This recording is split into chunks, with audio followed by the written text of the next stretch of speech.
Thoreau saw through this. He didn't need to know how to write. As long as he could make up stories and please the boss, he could gain a foothold in the newspaper. The articles he wrote about the colonists were all lies heard from others. The political news he reported was to cater to Walter's political stance. In the newspaper owner, Walter's appreciation of him was not because of his talent, but because he knew how to get things done and could bring benefits. This upside-down industry ecology allowed Thoreau's speculative behavior to survive. He was not the first to do evil, but better at doing evil.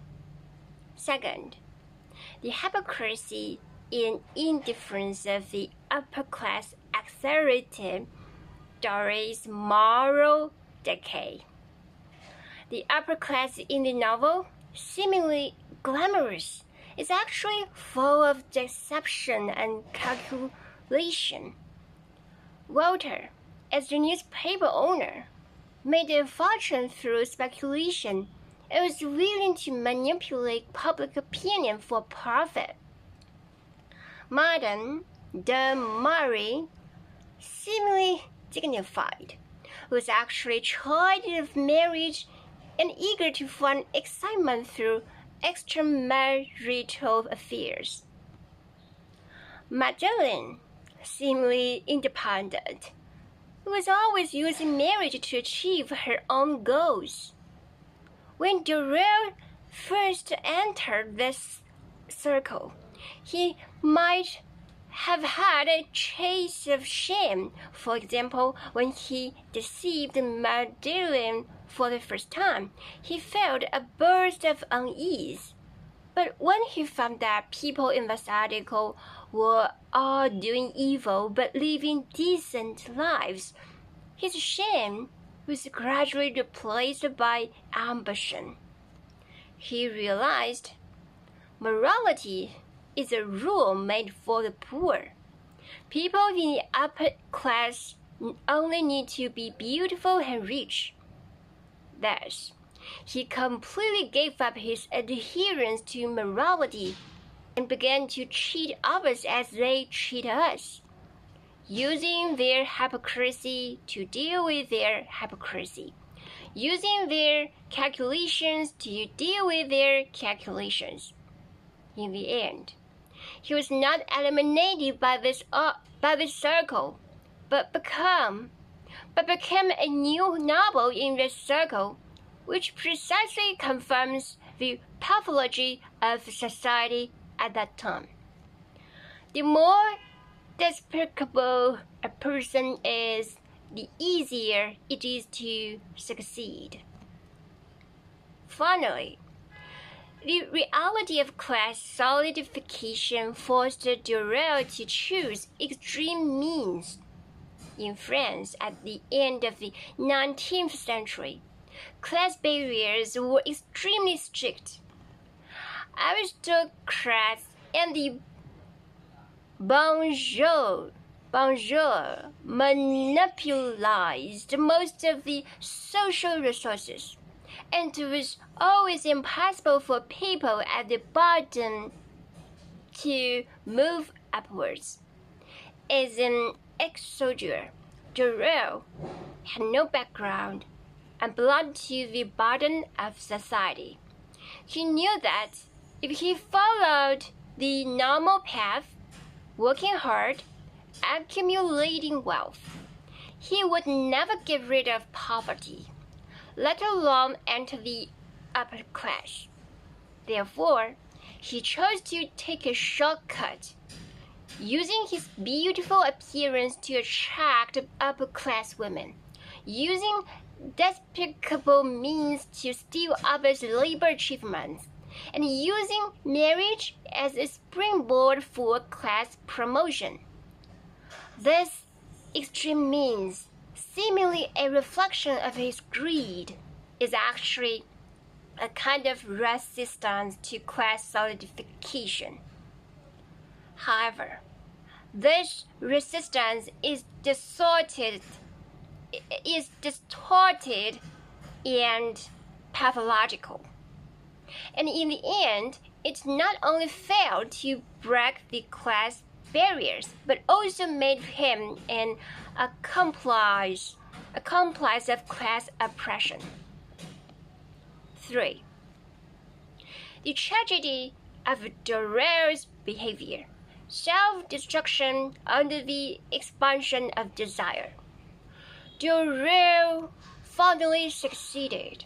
He married Walter's daughter, Susan, became the editor-in-chief of a newspaper, entered the upper class, and lived the decent life he had once dreamed of.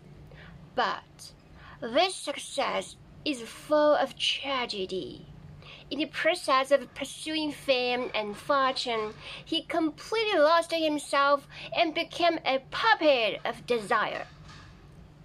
His tragedy first manifests in emotional barrenness. In his life, he never truly loved anyone. His feelings for Madeleine were exploitation. For Madame de Marie, they were desire. For Susan, they were calculation. His marriage was just a contract for interest exchange. His social interactions were just a game of resource exchange. When he stood at the top of the upper class, surrounded by flatterers, he felt an unprecedented loneliness because he knew that no one truly loved him, and everyone only loved his status and wealth, just like at the end of the novel. At his wedding, he received countless blessings, but his eyes were with a touch of coldness and emptiness. He got everything he wanted, but lost the most precious things as a human being: emotions and sincerity. Second, his tragedy manifests in self-alienation. Dorer was originally just a bottom-level person wanting to survive. His initial wish might have been just to have a full meal in Paris.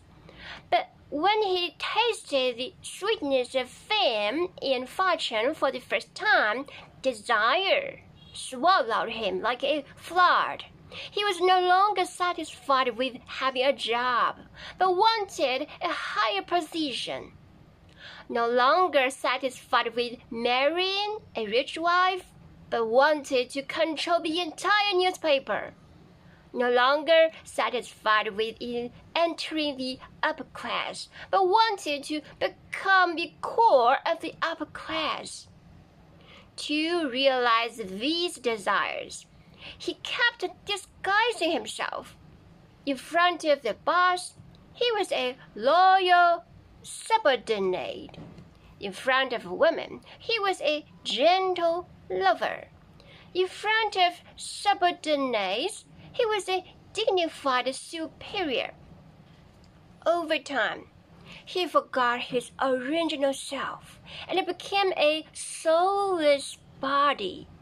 His every word and action were not from the heart but for profit.